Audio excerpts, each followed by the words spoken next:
Hizbullah untuk pertama kalinya telah memakai roket Falak 2 buatan Iran untuk bombardir pos militer Israel di Beit Hillel. Disebut menjadi satu upaya persiapan untuk melakukan perang skala besar. Mengutip Tribun News pada 10 Juni melansir Yediot Ahronot, kabar itu adalah klaim Hizbullah pada Sabtu 8 Juni 2024. Hizbullah mengaku terpaksa meningkatkan balasannya terhadap Israel karena adanya pelanggaran aturan dalam konflik. Sementara itu, Wakil Sekjen Hizbullah Naim Qasim menyebut pihaknya memutuskan untuk tidak memperluas konflik dengan Israel. Namun Qasim memperingatkan bahwa Hizbullah juga sudah siap akan hal itu jika Israel memulai serangan berskala besar. Di satu sisi pasukan IDF membenarkan bahwa ada peringatan serangan roket di beberapa wilayah di Israel hingga terpicu timbulnya kebakaran. Di antaranya di Kiryat Shmona, Tel Hai, Ma'yan Baruk, Far Yuval, HaGoshrim, dan Beit Hillel. Perlu diketahui saja, Falak 2 dibuat di Iran dan memiliki hulu ledak seberat 60 kg dan roket ini memiliki jangkauan hingga 11 km jauhnya.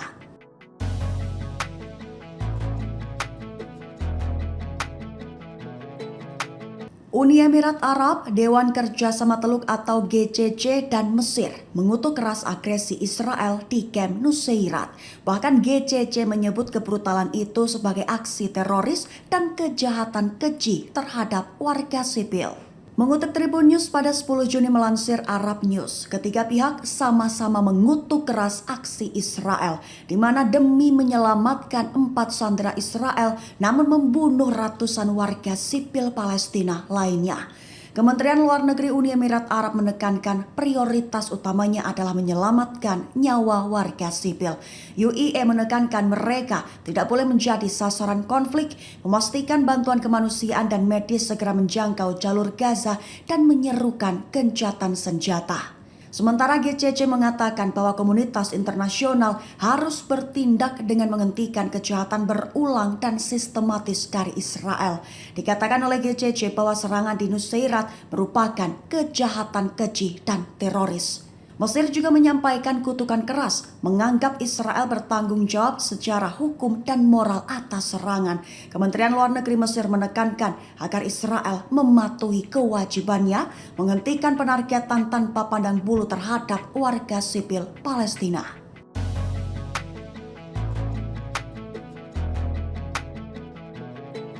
Israel disebut sudah terisolasi dan terpojok, kalah dalam pertarungan opini publik karena kekejamannya sendiri. Mengutip Al-Mayadin pada 10 Juni, kabar itu disampaikan oleh penulis bernama Ahmad Karakira. Disebutnya tindakan Israel dan berbagai pelanggaran sejak 7 Oktober telah memberikan pukulan telak bagi dunia. Satu di antaranya adalah Israel sendiri, termasuk sekutu-sekutunya yang tidak dapat lagi menoleransi kejahatan yang dilakukan Israel setidaknya secara nominal. Israel disebut kalah dalam pertarungan opini publik karena kekejamannya yang terus berlanjut terhadap warga Palestina di jalur Gaza. Selain itu, Ahmad menyebut bahwa kini Israel menjadi terisolasi dan terpojok. Tuduhan-tuduhan mereka telah dibantah dan mereka tidak mempunyai strategi keluar kecuali mengakhiri perang genosida yang dilakukannya di Gaza, menarik pasukan pendudukannya dari jalur Gaza dan melakukan pembicaraan mengenai kesepakatan pertukaran tahanan dengan perlawanan Palestina.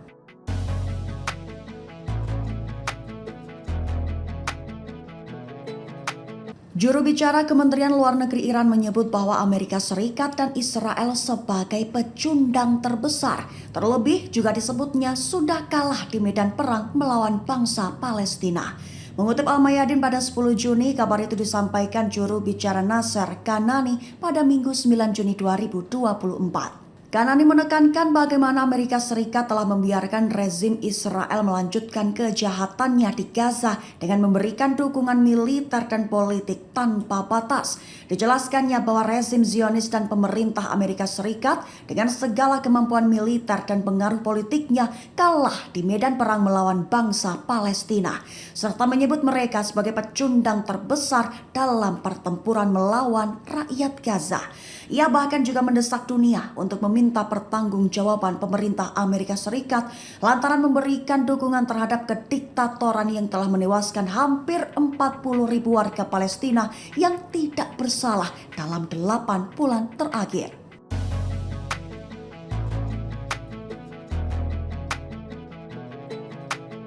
Menteri Kabinet Perang Israel Benny Gantz resmi mengundurkan diri dari pemerintahan darurat Benyamin Netanyahu pada Minggu 9 Juni 2024. Dalam pidatonya, Gantz bahkan menyatakan bahwa Israel akan terkoyak karena perbuatan Netanyahu.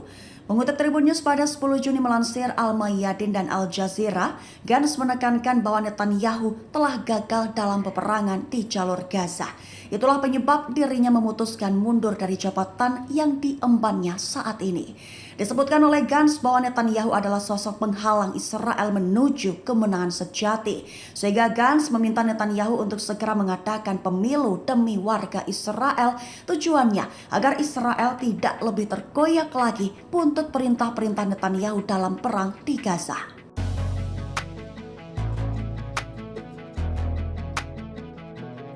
Amerika Serikat menjatuhkan 10 ton metrik ransum ke wilayah Gaza Utara. Diketahui aksi itu merupakan aksi penerjunan bantuan tergabung dalam operasi gabungan memakai pesawat C-130 Angkatan Udara Amerika Serikat. Mengutip Al Arabiya pada 10 Juni melansir unggahan Kencom di media X, penerjunan itu telah terjadi pada 9 Juni 2024 kemarin, di mana Komando Pusat Amerika Serikat melakukan penerjunan bantuan kemanusiaan kepada warga sipil di wilayah Gaza Utara. Operasi gabungan itu mencakup 1 pesawat C-130 Angkatan Udara. Dilaporkan bahwa C-130 Amerika Serikat menjatuhkan lebih dari 10 metrik ton meals ready to eat, memberikan bantuan kemanusiaan.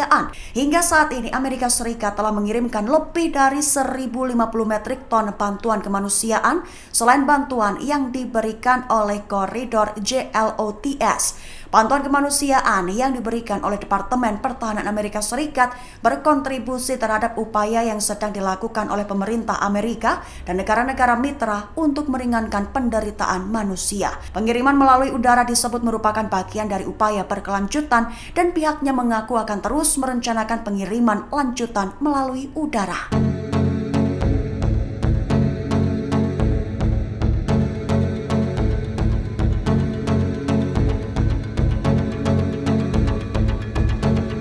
Pengecam agresi Israel di Camp Nusairat jalur Gaza bertambah 1. Ia adalah Menteri Luar Negeri Kuba Bruno Rodriguez, sosok pengecam keras pembantaian Nusairat. Mengutip unggahan Al-Mayadin pada 10 Juni, kabar itu tertulis dalam media X pribadi Bruno pada 9 Juni 2024. Dalam cuitannya, Bruno menuliskan bahwa apa yang terjadi di Camp Nusairat adalah sebuah pembantaian. Lantaran demi menyelamatkan 4 warganya yang menjadi sandera, tentara Israel justru membunuh ratusan warga sipil Palestina. Tak sebatas itu, Israel juga melukai ratusan warga Palestina lainnya termasuk anak-anak dan perempuan. Sebatas informasi saja, Al-Qassam dalam pernyataan Telegram 9 Juni menyatakan bahwa dalam serangan tersebut 3 tawanan Israel termasuk seorang warga negara Amerika Serikat turut menjadi korban tewas. Di satu sisi ada kebahagiaan di sisi Israel, namun juga menimbulkan tangisan di sisi Palestina dan Amerika. Namun Israel sendiri belum memberikan jawaban atas tuduhan Al-Qassam tersebut. Sehingga dengan adanya lagi pembantaian dan kebrutalan Israel di Nusairat, Menteri Luar Negeri Kuba Bruno Rodriguez menyatakan bahwa pembantaian itu adalah bukti lain genosida yang dilakukan Israel.